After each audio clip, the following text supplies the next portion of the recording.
Bismillahirrohmanirrohim. Ila salasatin ro'a wa alima addau idza soro aro wa alama. Ila salasatin pada 3 maf'ul. Ro'a terhadap lafaz ro'a maknanya bermimpi atau meyakini.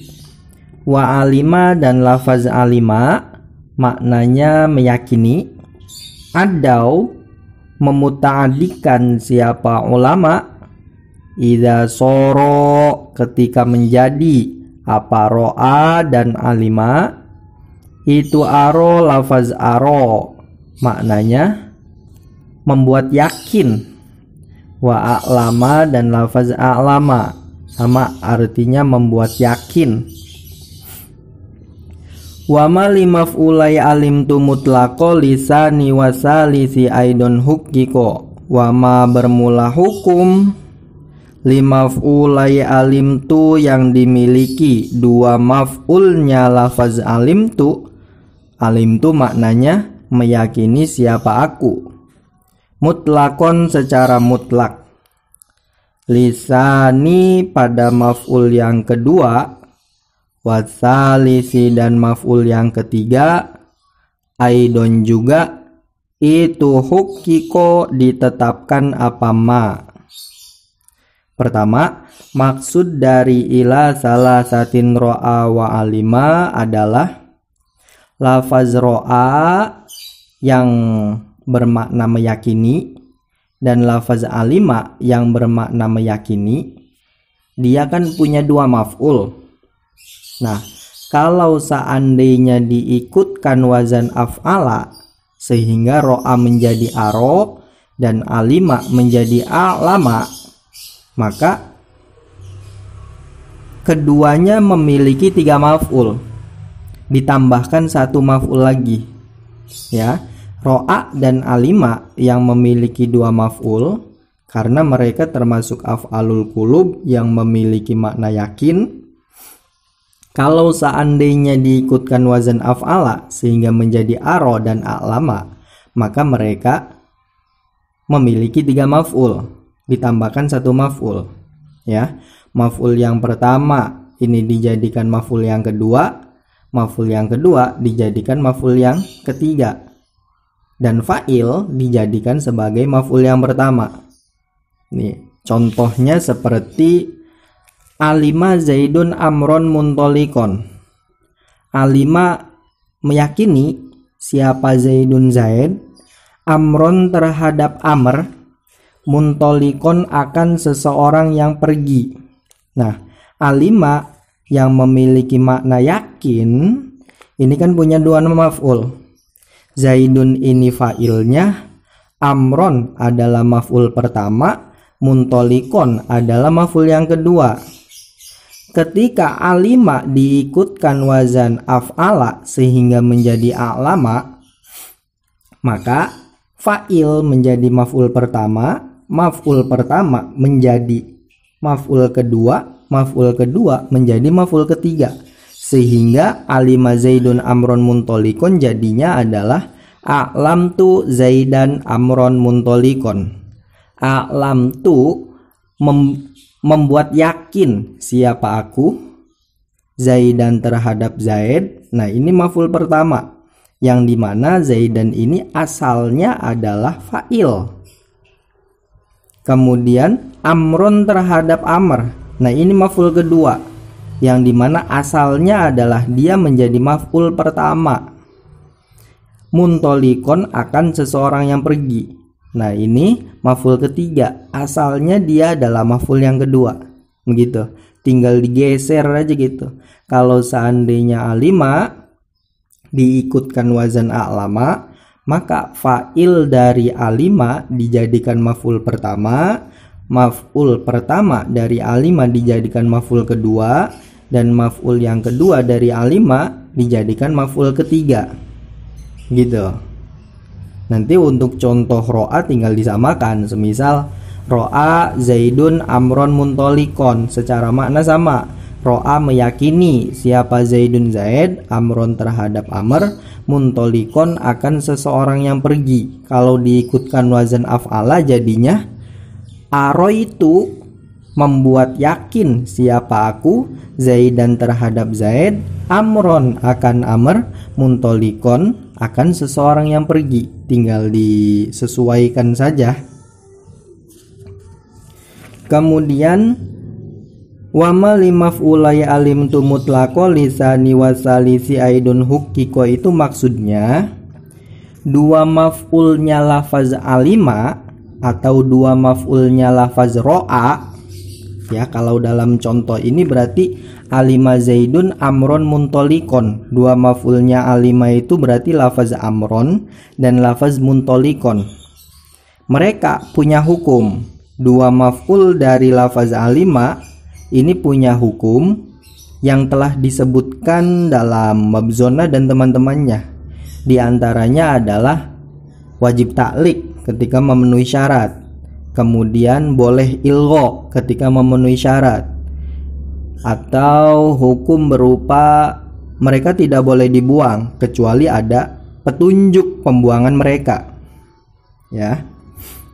Karena Amron muntolikon ini aslinya adalah susunan mubtada khobar seperti pembahasan dalam bab zona dan teman-temannya. Nah, hukum yang dimiliki oleh Amron muntolikon sebagai dua maf'ulnya lafaz alima juga berlaku bagi maf'ul kedua dan maf'ul ketiga dari lafaz alama atau lafaz aro. Karena memang maf'ul kedua dan maf'ul ketiga dari lafaz alama ini sebenarnya adalah maf'ul yang pertama dan maf'ul yang kedua lafaz alima. Sebenarnya sama. Mereka aslinya adalah susunan mubtada khobar. Cuman statusnya saja yang berbeda. Kalau dalam alima mereka adalah maf'ul pertama dan maf'ul kedua, tapi kalau dalam alama mereka adalah maf'ul kedua dan maf'ul ketiga, tapi asalnya sama. Mereka adalah susunan mubtada khobar. Sehingga mereka berlaku juga hukum-hukum taklik, kemudian ilgho, kemudian larangan adanya pembuangan ketika tidak ada petunjuk. Contoh ya, semisal alima Zaidun Amron muntolikon, kita beri lam ibtida, jadinya alima Zaidun la Amrun muntolikun. Ya, alimanya karena setelahnya ada lam ibtida, maka alimah harus ditaklik. Sehingga lafaz amrun, lafaz amron ini jadi rofa. Alima Zaidun la Amrun muntolikun, itu taklik. Atau kita ilgho, semisal Amron alima Zaidun muntolikon. Ya, Amron alima Zaidun muntolikon. Lafaz alima Zaidun ditaruh di tengah-tengah antara Amron yang statusnya adalah maf'ul pertama yang asalnya mubtada dan di antara muntolikon yang merupakan maf'ul kedua yang asalnya adalah khobar. Sehingga ini berlaku ilgho, boleh diilghokan, artinya boleh tidak difungsikan alimanya, boleh juga difungsikan. Sehingga kita bisa bacanya Amron alima Zaidun muntolikon, itu ketika difungsikan. Atau kita bacanya Amrun alima Zaidun muntolikun, itu ketika diilghokan. Nah, hukum ilgho ini juga berlaku ketika alima sudah menjadi alama. Semisal Amron a'lam tu Zaidan muntolikon. A'lam tu Zaidan ini berada di antara Amron yang merupakan maf'ul kedua yang asalnya adalah mubtada dan di antara muntolikon yang merupakan maf'ul ketiga yang asalnya adalah khobar. Kita nanti boleh ilgho, kita boleh bacanya Zaidan Amron ya, Amron a'lam tu Zaidan muntolikon, atau amrun a'lam tu zaidan muntolikun, begitu.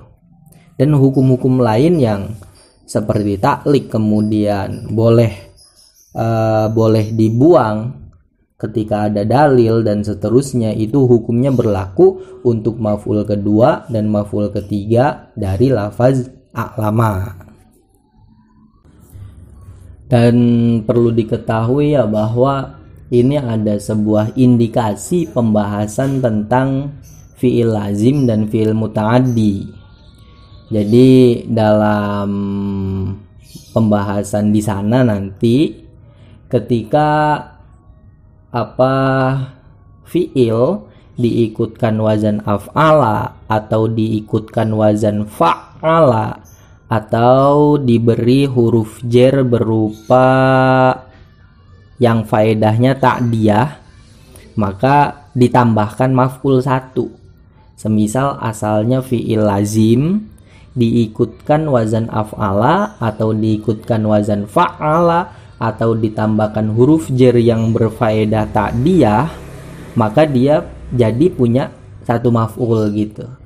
Kalau seandainya sebelum diikutkan wazan af'ala, sebelum diikutkan wazan fa'ala, atau sebelum ditambahkan huruf jar yang berfaedah ta'diyah, dia sudah memiliki satu maf'ul, berarti ketika dibentuk dengan tiga cara ini, berarti dia punya dua maf'ul, ditambahkan satu maf'ul.